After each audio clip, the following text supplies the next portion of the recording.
Bonjour, bienvenue dans ma bibliothèque. Nous sommes à Montréal le 7 octobre 2013. Mon nom est Bruno Lalonde.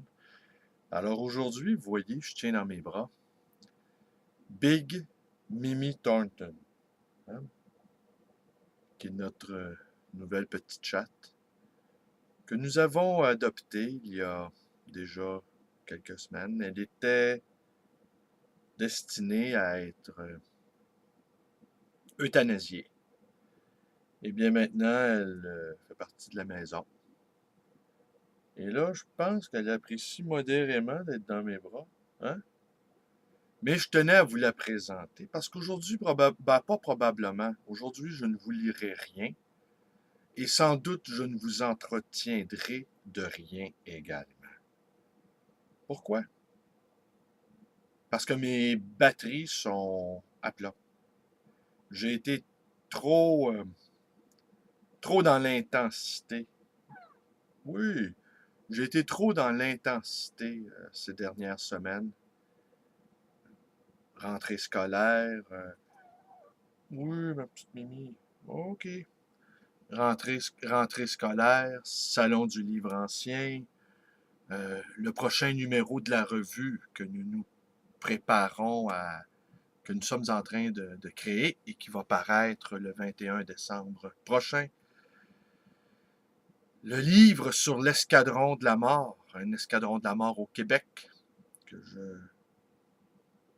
nous co-publions avec la maison d'édition de Daniel Lapray, L'Accent grave. Le lancement aura lieu le 13 novembre prochain. Alors, ça fait beaucoup de choses. Et j'ai pratiquement pris aucune journée de congé depuis... hier, j'en ai pris une, en fait. Ouais, hier, j'ai pris une journée de congé. Ça faisait longtemps que je n'avais pas pris une journée de congé. Alors, je regarde autour de moi si je pourrais, somme toute, vous lire quelque chose. Eh bien non, ça va être une vidéo aujourd'hui pour vous dire qu'il n'y en aura pas. Tout simplement. Mais je suis avec vous, nous sommes ensemble. Nous travaillons les uns les autres pour créer quelque chose de plus grand que nous. Ah, je pourrais vous dire que vendredi, mon ami Jean-Paul Coupal est venu me porter quelques-uns des tomes de sa somme historique. Ils sont présentement dans le salon. Je pourrais remonter, les chercher. Mais ce sera pour une prochaine fois. Je vais vous en reparler. Ça, c'est sûr. J'ai dit à Jean-Paul que je les lirais, ces livres. Je sais qu'il ne me croit pas, mais je sais que moi, je vais le faire. C'est pas des livres de 600-700 pages qui vont m'arrêter, franchement. Et c'est pas 7-8 livres de 700-800 pages qui vont m'arrêter. D'ailleurs, je pourrais vous dire simplement que les réseaux sociaux, moi, je les aime beaucoup. J'ai partagé sur ma page Facebook un article de Friendzen et de Eggers qui blâment les réseaux sociaux. Moi, je considère que les réseaux sociaux ont leur utilité, mais je juge ne pas en abuser. Je regarde, je lis mes journaux, je lis ce que vous mettez sur vos pages Facebook quand ça m'interpelle, le matin. Et après, je ferme l'ordinateur et le soir, je jette un petit coup d'œil rapide. Je réponds succinctement à mes courriels et c'est tout. Le reste du temps, je suis complètement dans la réalité. Je n'ai pas d'ordinateur à ma librairie, ce qui étonne beaucoup de gens. Et ils n'arrivent tout simplement pas à croire que je sais ce qui se passe dans ma librairie. Peut-être 9000 livres dans ma librairie.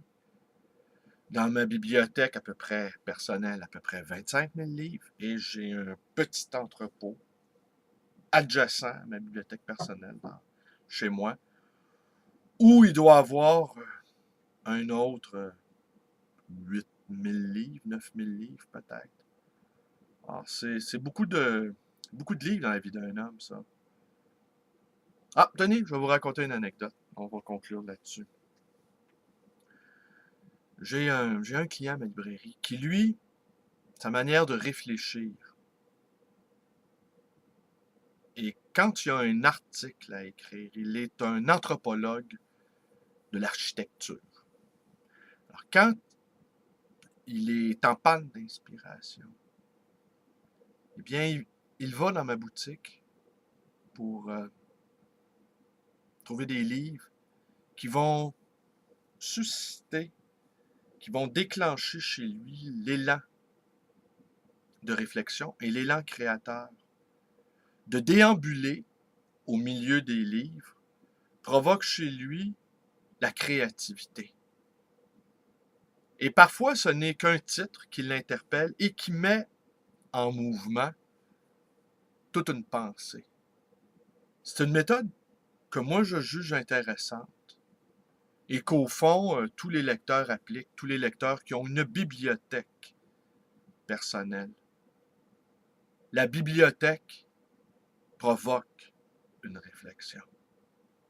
La présence des livres, le cocon, la chambre close, provoque des rêveries, provoque des réflexions. C'est important d'avoir un espace à soi rempli de livres. Et c'est évident que c'est un luxe absolu que d'avoir des livres et surtout d'avoir du temps pour les lire. Alors voilà, je vous disais simplement, pas d'ordinateur à ma librairie, pas de téléphone intelligent. Quand je suis là, je suis vraiment là. Et sur le plan virtuel, et sur le plan réel. Et pour ma part, je préfère encore la réalité. Alors c'est tout, tenez. Je vous ai quand même dit quelque chose. Je vous ai parlé de cette expérience singulière de ce chercheur déambulant, bouquinant, afin de provoquer la réflexion. Et ça, j'ai pu l'observer aussi. Lui a mis des mots sur cette réalité. Mais je vois bien que les écrivains, les poètes, les philosophes vont dans les librairies comme la mienne en ne sachant pas ce qu'ils cherchent, mais ils finissent toujours par trouver quelque chose qui provoque chez eux la réflexion et la créativité. Oh, je pourrais aussi vous dire que la Pléiade de Kundera, qui est dénuée d'appareils critiques, c'était la première fois qu'une Pléiade n'avait pas d'appareil critique, m'apparaît une hérésie. Une Pléiade sans appareil critique, c'est comme un avion sans aile. Ça ne décolle pas. Et est-ce là un signe de décadence, de fatigue intellectuelle des Français? Je trouve que c'est une exception malheureuse qui ne doit pas se répéter. On peut trouver Kundera dans toutes sortes d'éditions. Et la grande force de la Pléiade, c'est précisément son appareil critique. Ben finalement, je vous ai dit quelque chose. Allez, à demain, bonne journée, portez-vous bien, connaissez la suite.